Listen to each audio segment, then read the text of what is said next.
Kalian baru beli Subaru XV? Kasian, belum ada setahun udah ada yang baru. Ini dia Subaru Crosstrek generasi ketiga dan dia tetap menjadi Subaru yang paling murah saat ini di Indonesia.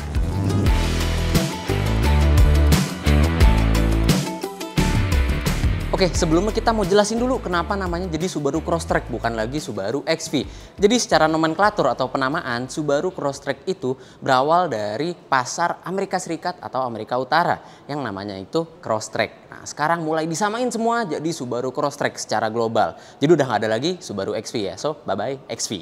Nah, di Crosstrek ini dia tetap mempertahankan desain yang sama dengan pendahulunya. Jadi kayak Subaru Impreza tapi dikasih casing. Lihat aja, dari mulai bentuk desain bodi lainnya sampai ke part-part lampunya itu sama dengan Subaru Impreza. Tapi ditambah cladding yang sekarang lebih tegas dibandingkan XV generasi kedua. Jadi kelihatannya tetap dinamis namun lebih kokoh, lebih rugged. Jadi lebih siap untuk dibawa adventure.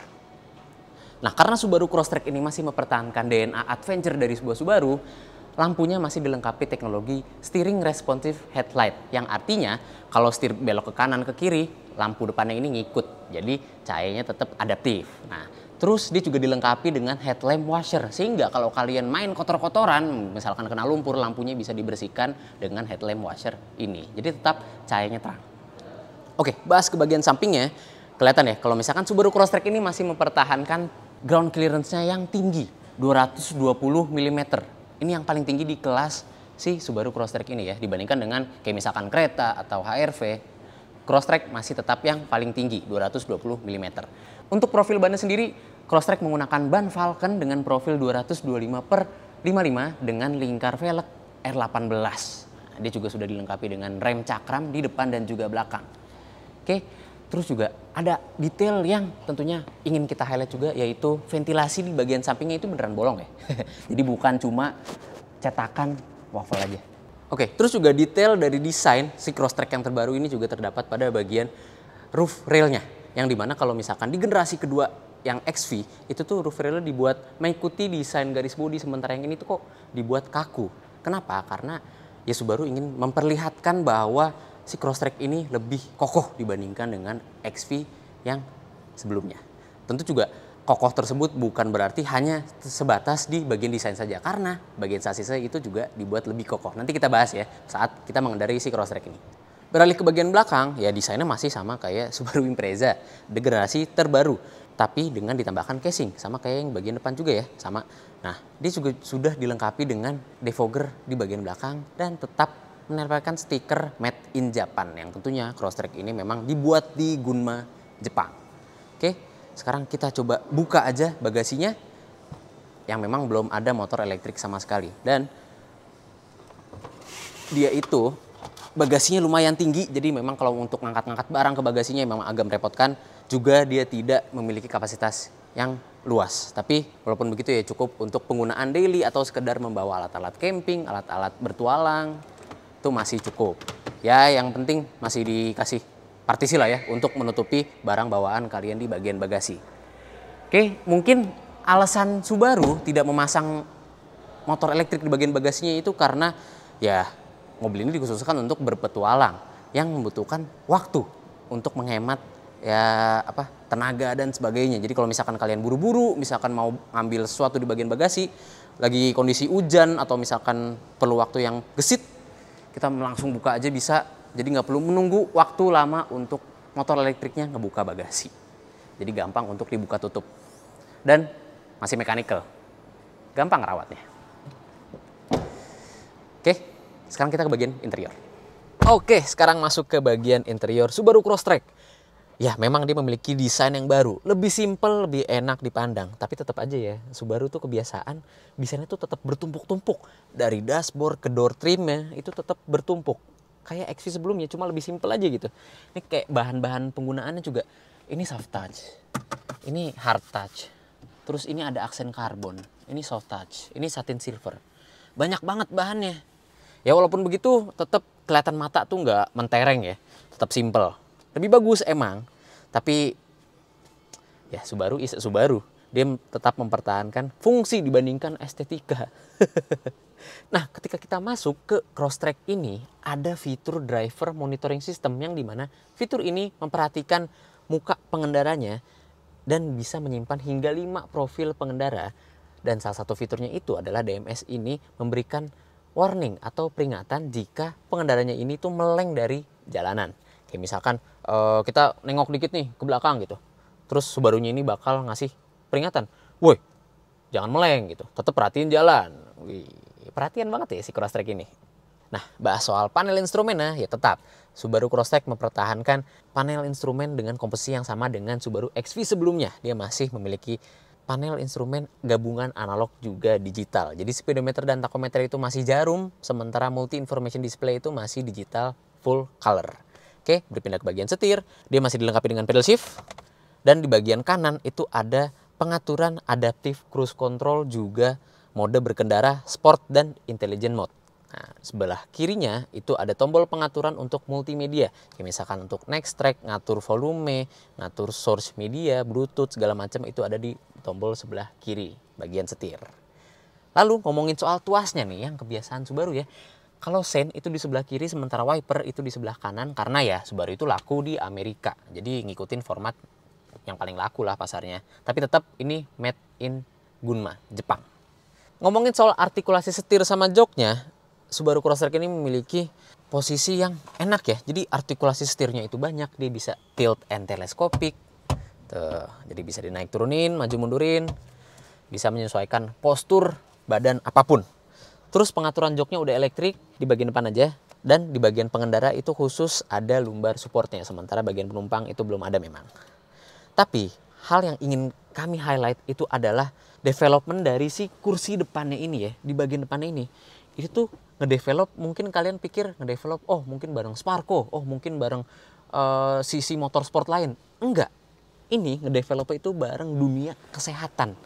Jadi si kursinya ini tuh ngesupport badan agar kita tuh nggak mabok, misalkan si Subaru Crosstrek ini melewati jalan yang tidak rata atau segala macam ya, misalkan ditekuk, patah, terus miring bodinya. Ini tuh ngebuat kursinya itu nggak bikin mabok. Jadi bener-bener bisa nyesuaiin postur badan biar santai, enak gitu. Ngikutin body movement dari mobilnya. Enak banget ya. Nah, perlu kalian ketahui juga kalau kursinya ini dia memiliki railing yang dibaut bukan ke mounting tapi langsung ke sasisnya. Itu makanya pengendaranya itu bisa ngikutin movement atau pergerakan dari bodi si Crosstrek. Selesai ngomong di bagian pengendara, sekarang kita ke bagian konsol tengahnya. Itu di bagian tengah ini ada buat sensor driver monitoring system di bagian atas head unit sebesar 11,6 inci. Gede banget ya, kayak Tesla. Oke, terus berlanjut ke bagian bawahnya, ini ada colokan USB Type A, USB Type C, dan aux input. Siapa sih yang zaman sekarang masih pakai aux input? Sekarang kan zamannya Bluetooth semua ya, nyambungin musik. Oke, di bagian bawah ada tempat buat naruh HP nih, dan sudah dilengkapi dengan padding karet. Jadi biar nggak bunyi dan biar nggak banyak gerak di sini. Terus ada tuas transmisi, ada tombol electric parking brake, terus ada tempat buat nyimpen koin di sini. Ada cup holder 2 buah dan colokan 12 volt. Lalu di bagian tengahnya lagi ini ada kompartemen penyimpanan yang sebenarnya cukup dalam, cuma sayang dia nggak ada bahan jenis kain bludru gitu ya atau apapun. Jadi kalau misalkan kita nyimpen barang, kencang banget bunyinya nih kalau goyang.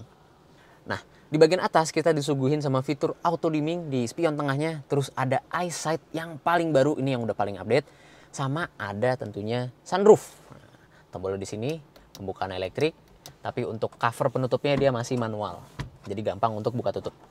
Nah, tapi sayangnya Crosstrek ini tuh lampu interiornya masih kuning.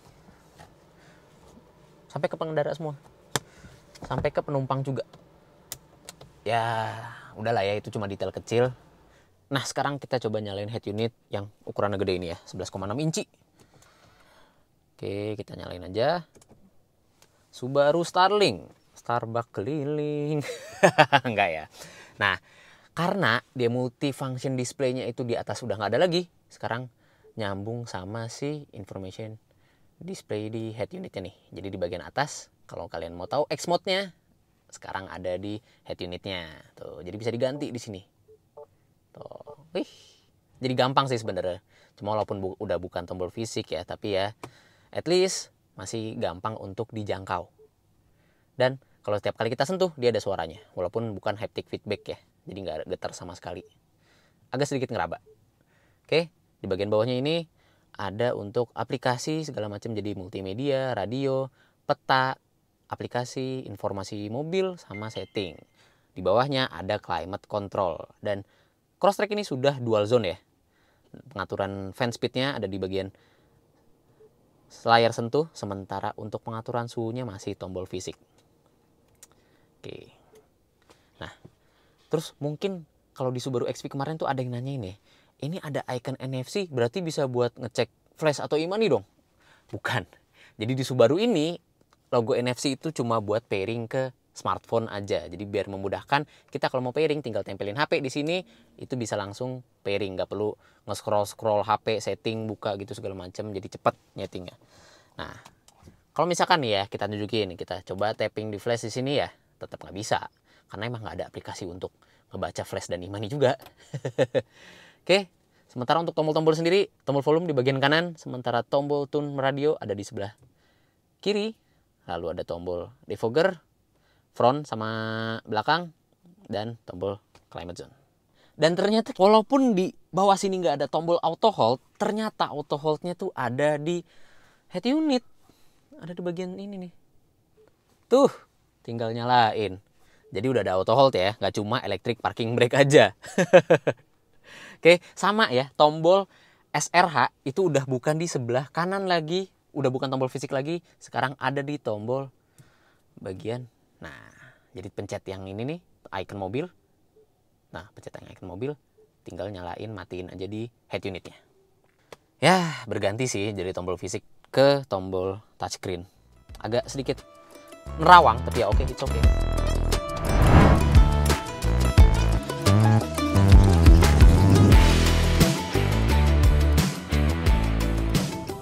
Oke, bahas soal mesinnya langsung ya. Ini masih memakai mesin FB20 sama dengan pendahulunya ya memang.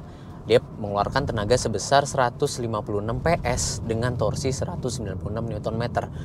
Tenaganya yang kecil itu juga bisa dikompensasi oleh transmisinya yang menggunakan Lineartronic CVT.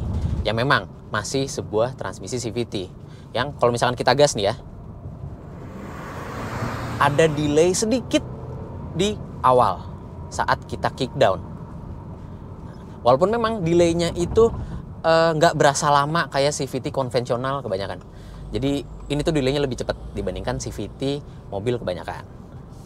Terlebih kalau misalkan di rolling speed begini, kita tarik gasnya, kita buka, wah, delaynya tuh sedikit nggak berasa. So nice lah, transmisinya bisa menyalurkan tenaga dengan baik ke 4 roda. Memang ya dibandingkan dengan lawan-lawannya ya, rival-rivalnya yang sudah mencapai 200-an Nm, tapi si Crosstrek ini tuh memiliki penggerak 4 roda symmetrical all-wheel drive khas Subaru, yang dimana membuat Crosstrek ini tuh kalau misalkan dibelokkan kenceng itu masih nempel banget. Dan juga Crosstrek ini memiliki symmetrical all-wheel drive yang diubah. Jadi kalau misalkan di XV yang sebelumnya pembagian tenaga dari symmetrical all-wheel drive itu 50% di bagian depan dan 50% di bagian belakang, kalau yang sekarang Crosstrek itu di bagian depan 60%, sementara di bagian belakang 40%. Jadi power condong ke depan. Front bias istilahnya. Nah, fun fact juga, di generasi ini, generasi ketiga, Crosstrek yang pertama kalinya disediakan penggerak roda depan. Tapi cuma untuk pasar Jepang aja. Nah, kalau tadi kita ngebahas soal respon akselerasinya yang lumayan, kita bahas soal respon pengeremannya nih. Apakah bisa ditakar atau enggak? Kita rem. Oh, ternyata bisa lumayan ditakar. Dan dia tuh nggak yang keras remnya, empuk pedal remnya. Jadi kalau misalkan ingin kita lakukan pengereman ya, di sini tuh kita tahu jarak berhentinya tuh segimana. Jadi bener-bener untuk respon gas sampai respon remnya ini terasa menyatu dengan si mobil ini, si Crosstrek ini. Oke, nah selagi banyak speed bump yang kita lewatin, kita coba bantingannya.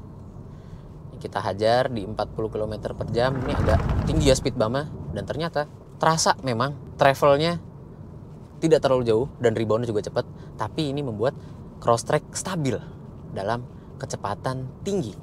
Jadi kalau misalkan ada speed bump yang tinggi-tinggi ya, kayak yang tadi, belakang tuh nggak bakal kabur. Nice lah, terlebih kan suspensinya atau kayak kakinya, Crosstrek ini semua udah independen. Depan udah McPherson strut. Nah, bantingan suspensi tersebut juga berpengaruh ke maneuverability-nya. Jadi kalau kita manuver belok patah sambil kenceng 60 km per jam, itu nggak berasa ngebuang sama sekali. Nempel terus loh. Dia tuh nggak berasa ngebuang. Dan itu tetap kita bisa arahin dengan setirnya yang akurasinya tuh tepat banget. Jadi akurasi setirnya, feedbacknya juga bagus, ngeberatinnya progresif, enak nih. Dan kalau kita belokin dikit tuh ketahuan mobilnya tuh belok gitu. Nggak ada delay sama sekali pas kita belokin. Biasanya kan beberapa mobil yang pakai electronic power steering, delay kan setirnya tuh. Kayak misalkan nih kok setir udah kita belokin tapi kok mobilnya nggak berasa belok. Ini setir udah kita belokin, mobilnya jelas beloknya langsung, direct. Jadi bener-bener engaging lah. Kalau misalkan untuk dikendarai, fun to drive banget ini Subaru Crosstrek.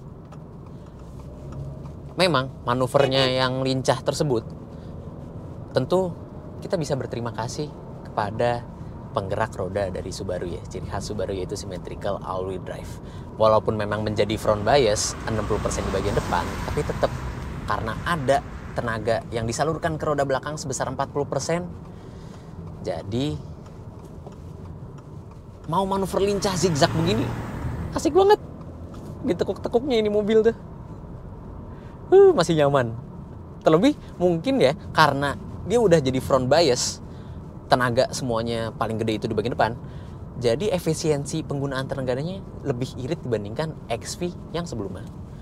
Mungkin bisa berpengaruh juga ke fuel consumption yang jadi lebih irit, tapi ya belum bisa kita coba ya karena ini kita melakukan impresi driving itu masih hanya di sekitaran dealer plaza Subaru saja, belum bisa dibawa jauh-jauh. Tapi kan ini kita udah ajak manuver lincah si Crosstrek. Apakah masih nyaman ke drivernya? Apakah mabuk drivernya? Enggak, karena tadi udah kita sebutin kalau kursinya ini dikembangin dari kerjasama dengan sektor kesehatan atau sektor kedokteran yang membuat kursinya ini tuh tetap nyaman ketika bermanuver lincah sekalipun. Jadi bodi tuh, badan kita tetap ngikut bodi mobil. Arahnya tuh nggak bikin pengendaranya mabok sama sekali. Itulah sinergi antara pengendara dan mobil yang bagus. Jadi membuat kenyamanan itu juga sangat tinggi di Crosstrek ini. Terlebih untuk noise-nya juga. Ya, ini kita nggak nyalain lagu sama sekali dan yang kedengeran paling cuma roda aja sih, karena ini jalan cor-coran ya. Ya paling cuma noise roadnya aja yang kedengeran. Sementara kayak suara motor, suara mobil di samping nggak kedengeran sama sekali. Nice.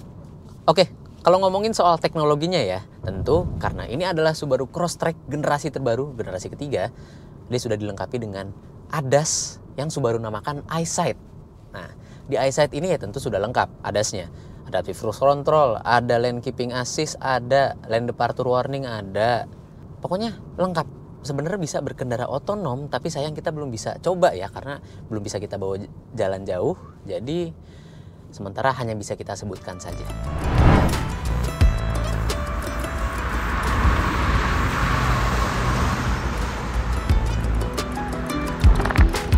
Subaru Crosstrek generasi ketiga ini juga mengalami peningkatan pada sektor sasisnya, di mana Subaru Global Platformnya ditingkatkan pada torsional rigidity sebesar 10%. Oke, jadi kesimpulannya, Subaru Crosstrek masih asyik untuk dikendarai.